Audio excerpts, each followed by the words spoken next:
Hello welcome back to the channel. Thank you ಯಾರೆಲ್ಲ ನನ್ನ ಚಾನಲ್ನ ಸಬ್ಸ್ಕ್ರೈಬ್ ಮಾಡಿದ್ದೀರಾ. ಇವತ್ತಿನ ಟಾಪಿಕ್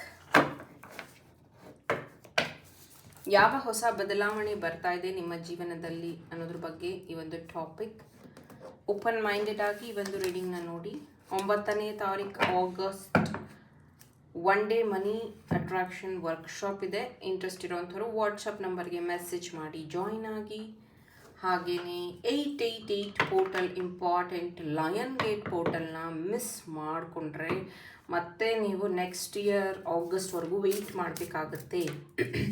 ಇಷ್ಟು ಸತಿ 88 ಪೋರ್ಟಲ್ ಬರ್ತಾ ಇತ್ತು, ಆದರೆ ಈ ಸತಿ 888 ಬಂದಿರೋದು ಒಂದು ಅವಕಾಶ. ಜೊತೆಗೆ ಸ್ಯಾಟರ್ಡೇ ಕಾರ್ಮಿಕ್ ಅಂದರೆ ನಿಮ್ಮ ಕಾರ್ಮಿಕ್ ಲೂಪ್ಸ್ನ ಎಂಡ್ ಮಾಡಬೇಕು. ಹಾಗೆಯೇ ಶನಿ ಪರಮಾತ್ಮ ವಾರ ಸಹ ಅದು ಇದು ಎಲ್ಲನೂ ಒಂದು ರೀತಿ ಏನು ಮ್ಯಾಜಿಕ್ ಪೋರ್ಟಲ್ನ ಕ್ರಿಯೇಟ್ ಮಾಡಿದೆ. ಇಂಟ್ರೆಸ್ಟ್ ಇರೋವಂಥವ್ರು ಜಾಯಿನ್ ಆಗಿ ಮೆಡಿಟೇಷನಲ್ಲಿ. ತಾಮಸ್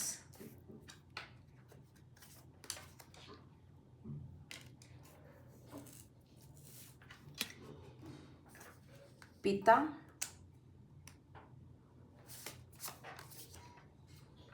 ಧರ್ಮ ಸತ್ಯ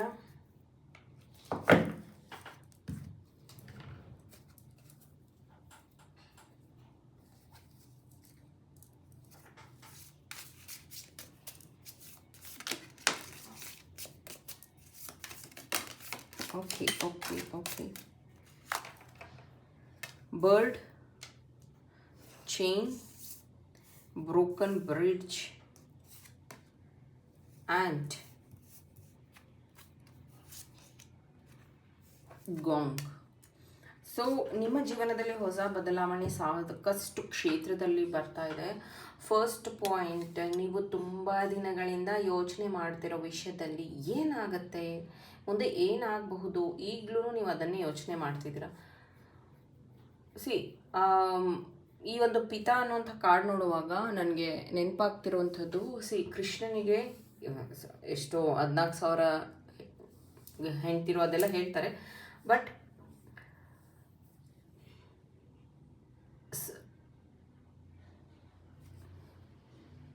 ಆದರೆ ರುಕ್ಮಿಣಿ ಮತ್ತು ಸತ್ಯಭಾಮ ಮಾತ್ರ ಮೇಯ್ನ್, ಅಂದರೆ ಅವ್ರ ಜೊತೆಗಿರ್ತಾ ಇದ್ರು. ಸೊ ಅವರಿಬ್ಬರು ವೈಫ್. ಅದರಲ್ಲಿ ಸತ್ಯಭಾಮ ಅನ್ನೋರು ಭೂಮಿ ತಾಯಿ. ಆ್ಯಕ್ಚುಲಿ ಸತ್ಯಭಾಮ ಸ್ವರೂಪ ಭೂಮಿ ತಾಯಿ ಅಂತ ನಾವೀಗೇನು ಕರಿತೀವಲ್ಲ, ಸತ್ಯಭಾಮ ಆ ಒಂದು ಸ್ವರೂಪ. ಮತ್ತು ಸತ್ಯಭಾಮನು ಪೂಜೆ ಮಾಡ್ತಾರೆ. ಈಗಲೂ ಆಂಧ್ರದಲ್ಲಿ ಒಂದು ದೇವಸ್ಥಾನ ಇದೆ, ಸತ್ಯಭಾಮಗೆ ಅಂತಲೇ ಒಂದು ದೇವಸ್ಥಾನ ಇದೆ, ಬೇರೆ ಇನ್ನೆಲ್ಲೂ ಇಲ್ಲ ಇಂಡಿಯಾದಲ್ಲಿ.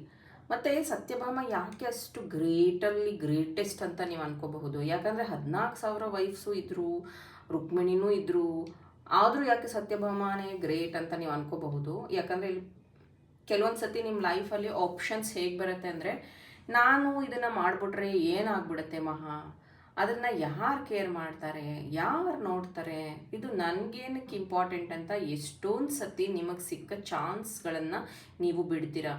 ನಾನು 21 ದಿನ ಕ್ಲಾಸಲ್ಲಿ ಹೇಳುವಾಗ ತುಂಬ ಜನ ಅದರಲ್ಲಿ ನಿಮ್ಮ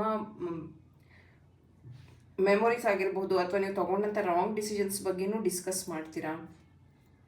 ಅದನ್ನು ಸರಿ ಮಾಡ್ಕೊಳ್ಳೋದ್ರ ಬದಲು ರಿಗ್ರೆಟ್ ಮಾಡ್ಕೊಂಡು ಕೂತಿರ್ತೀರ. ನೀವು ಇದನ್ನು ಮಾಡಬಾರ್ದಾಗಿತ್ತು, ಅದನ್ನು ಮಾಡಬೇಕಾಗಿತ್ತು, ಮುಂದೆ ಮಾಡಬಾರ್ದು. That is okay, but time is very precious. ಯಾವಾಗಲೂ ನಿಮಗೆ ಪ್ರಾಬ್ಲಮ್ಗಳು ಅಥವಾ ಆಪರ್ಚುನಿಟಿಗಳು ನಿಮಗೆ ಟೈಮಿಗೆ ತಕ್ಕಂಗೆ ಸರಿಯಾದ ಟೈಮ್ಗೆ ಸಿಗೋದಿಲ್ಲ. ಅದು ಹೇಗೆ ಸಿಗುತ್ತೋ ಅದನ್ನು ಬಳಸ್ಕೊಂಡು ಹೋಗೋದು. ನೀವು ಅಂದ್ಕೊಂಡಿರ್ಬೋದು, ನಾನು ಮದುವೆ ಆದಮೇಲೆ ಬಿಸ್ನೆಸ್ ಶುರು ಮಾಡ್ತೀನಿ, ನಾನು ಮಗು ಆದಮೇಲೆ ಕೆಲಸಕ್ಕೆ ಸೇರ್ಕೊತೀನಿ, ನಾನು ಪಾರ್ಟ್ನರ್ನ ಹುಡ್ಕೊಂಡ ಮೇಲೆ ಮನೆ ತಗೊತೀನಿ, ಮದುವೆ ಆದಮೇಲೆ ಟ್ರಿಪ್ಪಿಗೆ ಹೋಗ್ತೀನಿ, ದಿಸ್ ಆ್ಯಂಡ್ ಆಲ್ ಏನಂತಾರೆ, ನೀವೇನು ಪ್ಲ್ಯಾನ್ ಮಾಡ್ತೀರ ಅದು ಆಗೋದೇ ಇಲ್ಲ. ಲೈಫ್ ಹೇಗೆ ನಿಮಗೆ ಆಪರ್ಚುನಿಟಿನ ಕೊಡ್ತಾ ಹೋಗುತ್ತೋ ಅದನ್ನು ರಿಸೀವ್ ಮಾಡ್ಕೊಬೇಕು. ಅದಕ್ಕೆ ತಕ್ಕಂಗೆ ನಮ್ಮನ್ನು ಅಲೈನ್ ಮಾಡ್ಕೊಬೇಕು. ಒಂದು ಒಳ್ಳೆಯ ಎಜುಕೇಷನ್ ಬೇಕು, ಒಂದು ಒಳ್ಳೆಯ ಟೆಕ್ನಿಕ್ಸ್ನ ತಿಳ್ಕೊಬೇಕು ಅಂದರೆ ನೀವು ಕಾಲೇಜ್ ಸ್ಕೂಲ್ಗೆ ಹೋಗೋಕ್ಕಾಗಲ್ಲ. ಯಾಕಂದರೆ ನಿಮ್ಮ ವಯಸ್ಸುಗಳಿಗೆ ಆಗೋಗ್ಬಿಟ್ಟಿದೆ. ಯಾರು ಇಲ್ಲಿ ಚಿಕ್ಕ ಮಕ್ಕಳು ನೋಡ್ತಾ ಇಲ್ಲ ನನ್ನ ರೀಡಿಂಗ್ನ, ಎಲ್ಲ 25+ ಇರೋವಂಥವ್ರೆ. ಇವಾಗ ನೀವು ಮ್ಯಾನಿಫೆಸ್ಟೇಷನ್ನು, ಮನಿ ಅಟ್ರಾಕ್ಷನ್ ಇದನ್ನೆಲ್ಲ ಒಂದು ಕಾಲೇಜ್ ಸ್ಕೂಲಲ್ಲಿ ಹೋಗಿ ಕಲಿಯೋಕ್ಕಾಗಲ್ಲ. ನಿಮಗೆ ಸಿಕ್ಕಂಥ ಆಪರ್ಚುನಿಟಿ ಎಗೇನ್ ವರ್ಕ್ಗೆ ಹೋಗೋರು ಸಿಗೋದೇ ಒಂದು ಸಂಡೇ, ಇನ್ನು ಮನೆ ಕೆಲಸದಲ್ಲಿರೋರು ಮಕ್ಕಳನ್ನ ನೋಡ್ಕೋಬೇಕು ದಿನ ಸಿಗೋದೇ ಒಂದು ಸಂಡೇ, ಅಥವಾ ನಿಮ್ಮ ಆಸಕ್ತಿಗೆ ತಕ್ಕಂಗೆ ಟೆಕ್ನಿಕ್ಸು ಕಾಲೇಜು ಸ್ಕೂಲ್ ಇಲ್ಲ, ಆ ಥರದ ಯಾವುದೂ ಯೂನಿವರ್ಸಿಟಿ ಇಲ್ಲ ನಿಮಗೆ ಈ ಥರದ ಟೆಕ್ನಿಕ್ಸ್ನ ಹೇಳ್ಕೊಡೋದಕ್ಕೆ. ಏನಕ್ಕೆ ನಾವು ಇದನ್ನು ವರ್ಕ್ಶಾಪ್ಗಳನ್ನು ಮಾಡ್ತೀವಿ, ಏನಕ್ಕೆ 21 ದಿನ ಪ್ರಾಕ್ಟೀಸ್ ಮಾಡ್ತೀವಿ, ಏನಕ್ಕೆ ಮನಿ ಕ್ಲಾಸ್ ಇಂಪಾರ್ಟೆಂಟ್. ಮನಿ ಎಲ್ಲರ ಹತ್ರ ಇದೆ, ಆದರೂ ದುಃಖ ಯಾಕೆ ಕಮ್ಮಿ ಆಗಿಲ್ಲ, ಆದರೂ ಡಿಸೈರ್ ಯಾಕೆ ಕಮ್ಮಿ ಆಗಿಲ್ಲ. There is a gap. ನೀವು ಅರ್ಥ ಮಾಡ್ಕೊಳ್ಳೋದ್ರಲ್ಲಿ ಅಥವಾ ನೀವು ಹಣ ಬಳಸೋದ್ರಲ್ಲಿ ದೇರ್ ಇಸ್ ಅ ಗ್ಯಾಪ್. ಈಗ ಸತ್ಯಭಾಮ ಬಗ್ಗೆ ಹೇಳೋದಾದರೆ ರುಕ್ಮಿಣಿಗೆ ಒಂದು ಸತಿ ಕಣಗಲೆ ಹೂವನ್ನ ತಂದು ಕೊಡ್ತಾರೆ ನಾರದ ಮುನಿ. ಅದನ್ನು ನೋಡಿದ ಸುಭದ್ರೆಗೆ ತುಂಬ ಸತ್ಯಭಾಮೆ. ಸೊ ಅದನ್ನು ನೋಡಿದ ಇವರಿಗೆ ತುಂಬ ಕೋಪ ಬರುತ್ತೆ. ನನಗೆ ಮಾತ್ರ ಯಾಕೆ ತಂದು ಕೊಟ್ಟಿಲ್ಲ, ಅವ್ರಿಗೆ ಮಾತ್ರ ಯಾಕೆ ತಂದು ಕೊಟ್ಟರು ಅಂತ. ಕೃಷ್ಣ ಬಂದ ತಕ್ಷಣ ತುಂಬ ಹಠ ಮಾಡ್ತಾರೆ, ನನಗದು ಬೇಕೇ ಬೇಕು ಆ ಹೂವು ಅಂತ.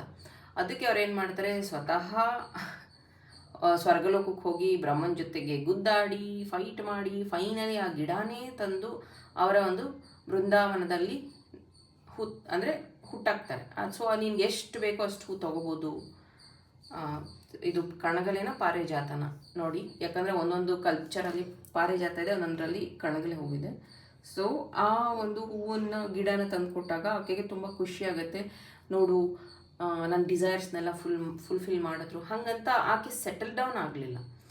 ಎಲ್ಲ ದೇವತೆಗಳು ಅಥವಾ ಯಾವುದೇ ಹಿಸ್ಟ್ರಿ, ನೀವು ಯಾವುದೇ ವ್ಯಕ್ತಿ ಬಗ್ಗೆ, ಈಗ ನಾನು ನೆಕ್ಸ್ಟ್ ಓಣಂ ಏನಕ್ಕೆ ಆಚರಣೆ ಮಾಡ್ತಾರೆ ಅದನ್ನು ಹೇಳ್ತೀನಿ ಮೇ ಬಿ ನೆಕ್ಸ್ಟ್ ರೀಡಿಂಗಲ್ಲಿ. ಸೊ ಈಗ ಏನಾಗುತ್ತೆ, ಆಕೆ ಆ ಸೆಟಲ್ ಡೌನ್ ಆಗಲಿಲ್ಲ. ನನ್ನ ಗಂಡ ತುಂಬ ಪ್ರೀತಿ ಮಾಡ್ತಾನೆ, ನಾನು ಏನು ಹೇಳಿದ್ರು ತಂದು ಕೊಡ್ತಾನೆ, ಐ ಆಮ್ ಲಕ್ಕಿ ಅಂತ ಆಕೆ ಸೆಟಲ್ ಡೌನ್ ಆಗಲಿಲ್ಲ. ಬದಲಿಗೆ ಆಕೆ ಯಾವಾಗೂ ಕೃಷ್ಣ ಎಲ್ಲಿ ಹೋದರು ಎಲ್ಲಿ ಬಂದರು ಒಂದು ಅಬ್ಸರ್ವೇಷನಲ್ಲಿ ಇರ್ತಾಯಿದ್ಲು, ಒಂದು ಗಮನ ಹರಿಸ್ತಾ ಇದ್ಲು. ಕೆಲವೊಬ್ರು ಹೇಳ್ತಾರೆ ಗೊತ್ತಾ, ಎಲ್ಲಿಂದ ಬಂದೆ, ಎಷ್ಟು ದುಡ್ಡು ಸಂಪಾದನೆ ಮಾಡಿದೆ ಎಲ್ಲ ಕೇಳ್ತಾರೆ ಗೊತ್ತಾ. ಅವಾಗ ನಮಗೆ ಕೋಪ ಬರುತ್ತೆ, ಯಾಕೆ ಅವ್ರು ಇದನ್ನೆಲ್ಲ ಕೇಳ್ತಾರೆ, ಯಾಕೆ ಬೇಕು ಇವ್ರಿಗೆಲ್ಲ ಅಂತ ಒಂದೊಂದು ಸತಿ. ಬಟ್ ಈಕೆ ಕೃಷ್ಣನನ್ನು ಇಷ್ಟು ಅಬ್ಸರ್ವೇಷನ್ ಮಾಡ್ತಿರ್ತಾಳೆ, ಎಲ್ಲಿ ಹೋದ್ರೂ ಫಾಲೋ ಮಾಡ್ತಿರ್ತಾಳೆ. ಒಂದು ಸತಿ ಕೃಷ್ಣಂಗೆ ರಾಕ್ಷಸ ನರಕಾಸುರ ತುಂಬ ಪ್ರಾಬ್ಲಮ್ ಮಾಡ್ತಿರ್ತಾನೆ, ಕೃಷ್ಣನ ಬೀಳಿಸ್ತಾನೆ ಯುದ್ಧದಲ್ಲಿ. ಅದನ್ನು ನೋಡಿ ಕೋಪಗೊಂಡ ಈಕೆ ಬಿಲ್ಲು ಬಾಣದಿಂದ ಆ ಒಂದು ನರಕಾಸುರನ ವಧೆ ಮಾಡ್ತಾರೆ. ನರಕಾಸುರನ ವಧೆಗೆ ತುಂಬ ಕಥೆಗಳಿದೆ, ಬೇರೆ ಬೇರೆ ಕಥೆಗಳು ಇದ್ದಾವೆ. ಬಟ್ ಇದು ಒಂದು ರೀತಿ, ಅಂದರೆ ಭೂಮಿ ತಾಯಿ ನರಕಾಸುರನ ವಧೆ ಮಾಡ್ತಾಳೆ. ಇದಕ್ಕೇನೆ ದೀಪಾವಳಿಯಲ್ಲಿ ಈ ಒಂದು ಫೆಸ್ಟಿವಲ್ನ ಅಂದರೆ ನರಕಾಸುರನ ಬಲಿ ಕೊಡೋದು ಒಂದು ಪದ್ಧತಿ. ಹೀಗೆ ಮಾಡಿ ಸತ್ಯಭಾಮೆ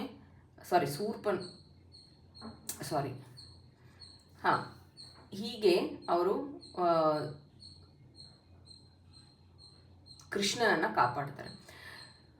ಜೊತೆಗೆ ಭೂಮಿ ತಾಯಿಗೆ ಅಷ್ಟು ಸಹನಶೀಲತೆ, ಅಷ್ಟು ಪೇಷನ್ಸ್ ಇರುತ್ತೆ ಭೂಮಿ ತಾಯಿಯಲ್ಲಿ, ಅಷ್ಟೊಂದು. ಯಾಕಂದರೆ ಅವರ ಸ್ವರೂಪನೇ ಭೂಮಿ ತಾಯಿ. ಈಗ ನಾವೇನು ಮದರ್ ಅರ್ತ್ ಅಂತ ಕರಿತೀವಲ್ಲ ಅದು.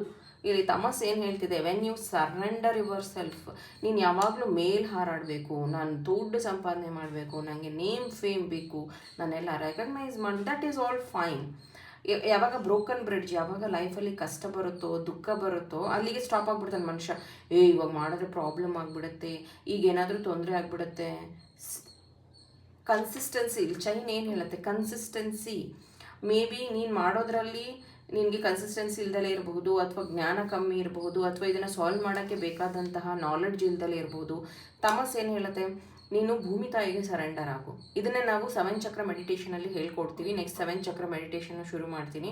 ಇದರಲ್ಲಿ ನೀವು ಮುದ್ರಗಳನ್ನು ಮಾಡೋದ್ರಿಂದ, ನಿಮ್ಮ ಗ್ರೌಂಡಿಂಗ್ನ ಮಾಡೋದ್ರಿಂದ, ಡೇ ಟು ಡೇ ನೀವು ಗ್ರ್ಯಾಟಿಟ್ಯೂಡ್ನ ಹೇಳೋದ್ರಿಂದ, ನಿಮ್ಮ ಚಕ್ರಾಸ್ನ ಕ್ಲಿನ್ಸ್ ಮಾಡೋದ್ರಿಂದ ನಿಮ್ಮ ಕ್ರಿಯೇಟಿವಿಟಿ ಚೆನ್ನಾಗಾಗುತ್ತೆ.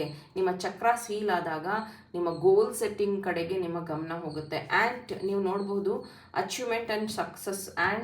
ನೀವು ಅಂದರೆ ಇರುವೆ ಗೂಡಲ್ಲಿ ಹೋಗಿ ನೋಡಿ, ಅವರಂಥ ಇಂಜಿನಿಯರ್ಸೇ ಯಾರೂ ಇಲ್ಲ. ಅಷ್ಟು ಚೆನ್ನಾಗಿ ಅವರು ಮನೇನ ಕಟ್ಕೊಂಡಿರ್ತಾರೆ. ಅವ್ರ ಮನೇನ build first floor, second floor, third floor ಈ ಥರನೇ ಇರುತ್ತೆ. ಒಂದರಲ್ಲಿ ಊಟ ಶೇಖರಣೆ ಮಾಡಿರ್ತಾರೆ, ಒಂದರಲ್ಲಿ ನೀರನ್ನು ಶೇಖರಣೆ ಮಾಡಿರ್ತಾರೆ, ಒಂದರಲ್ಲಿ ಅವರ ಫ್ಯಾಮಿಲಿ ಗ್ರೂಪ್ ಆಗಿರೋದಕ್ಕೆ ಅಸೆಂಬಲ್ ಆಗೋದಕ್ಕೆ ಜಾಗ ಇರುತ್ತೆ. ಆ್ಯಂಟ್ಸ್ ನೋಡೋದಕ್ಕೆ ಚಿಕ್ಕದಿರ್ಬೋದು, ಇದು 1 ಡೈಮೆನ್ಷನ್ 1ನಲ್ಲಿರೋದು, ಮನುಷ್ಯರು 3rd ಡೈಮೆನ್ಷನಲ್ಲಿರೋದು. ನೀವು 4th ಡೈಮೆನ್ಷನ್ಗೆ ಶಿಫ್ಟ್ ಆಗಿಲ್ಲ ಅಂತಂದರೆ ನಿಮ್ಮನ್ನು ಯಾರಾದರೂ ಮ್ಯಾನಿಪುಲೇಟ್ ಮಾಡ್ತಾರೆ, ನಿಮ್ಮನ್ನು ಮಿಸ್ಯೂಸ್ ಮಾಡ್ಕೋತಾರೆ. ನಿಮ್ಮ ಲೈಫ್ ಪರ್ಪಸ್ ಗೊತ್ತಾಗದೆ ನೀವು ಒಂದಿನ ಸತ್ತೋದ್ರೂ ಯಾರಿಗೂ ಏನು ಪರಿಣಾಮ ಬೀರಲ್ಲ. ನೀವು ಅನ್ಕೋಬೋದು ಯಾರು ಸತ್ರು ಅಷ್ಟೇ ಮೇಡಮ್, ಯಾರನ್ನೂ ಕೇರ್ ಮಾಡಲ್ಲ, ಮರ್ತು ಹೋಗ್ಬಿಡ್ತಾರೆ ಅಂತ ಅನ್ಕೋಬೋದು. ಬಟ್ ಕೆಲವೊಬ್ಬರ ಮೆಮೊರೀಸಲ್ಲಿ ನೀವು ಮಾಡಿರುವಂಥ ಒಳ್ಳೆ ಕೆಲಸದಿಂದ ಈಗಲೂ ನೆನಪಿಸ್ಕೊಳ್ಳೋವಂಥವ್ರು ಇದ್ದಾರೆ. ಈಗ ಸಾಲು ಮರದ ತಿಮ್ಮಕ್ಕ ನೆನಪಿಸ್ಕೊಳ್ಳಲ್ವ ಯಾರೂ, ಅಥವಾ ಪುಟ್ಪೂರ್ತಿ ಸಾಯಿಬಾಬಾನ ನೆನಪಿಸ್ಕೊಳ್ಳೋದಿಲ್ವ ಯಾರೂ, ಅಥವಾ ಮದರ್ ತೆರೆಸನ ನೆನಪಿಸ್ಕೊಳ್ಳೋದಿಲ್ವ? There is service. ಮದರ್ ಅರ್ಥಗಾಗಿರ್ಬೋದು, ನೇಚರ್ಗಾಗಿರ್ಬಹುದು. ನೀವು ಮಾಡುವಂಥ ಕೆಲಸ ತುಂಬ ಇದೆ. ಬರೀ ಹಣ ಸಂಪಾದನೆ ಮಾಡಿ ಜೀವನ ಹೇಗಿದೆಯೋ ಹಾಗೆ ನಡೆಸ್ಕೊಂಡು ಹೋಗೋದು ಒಂದೇ ಅಲ್ಲ. ನಿಮ್ಮ ಜೀವನದಲ್ಲಿ ಇದೊಂದು ಈವೆಂಟ್, ಅಥವಾ ಇದೊಂದು ಕರೆಗಂಟೆ ಅಂದ್ಕೊಳ್ಳಿ, ಅಥವಾ ಇದೊಂದು ದೇವರ ಸಂದೇಶ ಅಂತ ಅಂದ್ಕೊಳ್ಳಿ. ನಿಮ್ಮ ಟ್ರಾನ್ಸ್ಫರ್ಮೇಷನ್ ಇಂಪಾರ್ಟೆಂಟ್ ಇದೆ. ನೀವು ಈಗ ಏನು ಕ್ಷೇತ್ರದಲ್ಲಿದ್ದೀರೋ ಅಲ್ಲಿಂದ ಒಂದು ಟ್ರಾನ್ಸ್ಫರ್ಮೇಷನ್ ಬರ್ತಾ ಇದೆ. ಇದು ನೀವೇ ಗುರುತಿಸ್ಕೊಂಡ್ರೆ ಒಳ್ಳೆಯದು. ಇಲ್ಲಾಂದರೆ ಪ್ರಕೃತಿ ಕಡೆಯಿಂದನೇ ಅದನ್ನು ನಿಮಗೆ ಅರಿವನ್ನು ಮೂಡಿಸ್ತಾರೆ. But it take times. ಯಾಕಂದರೆ ನಿಮ್ಮ ಕ್ರೌನ್ ಚಕ್ರ ಹೀಲಾಗಿಲ್ಲ, ನೀವು ರಿಸೀವ್ ಮಾಡ್ಕೊಳ್ಳೋಕ್ಕೆ ರೆಡಿ ಇಲ್ಲ ಅಂದರೆ ದೇವ್ರ ಪ್ರತ್ಯಕ್ಷ ಆದರೂ ನಿಮಗೆ ಗೊತ್ತೇ ಆಗೋದಿಲ್ಲ. So be prepare for your next beautiful ಜರ್ನಿಗೆ. Very all the best.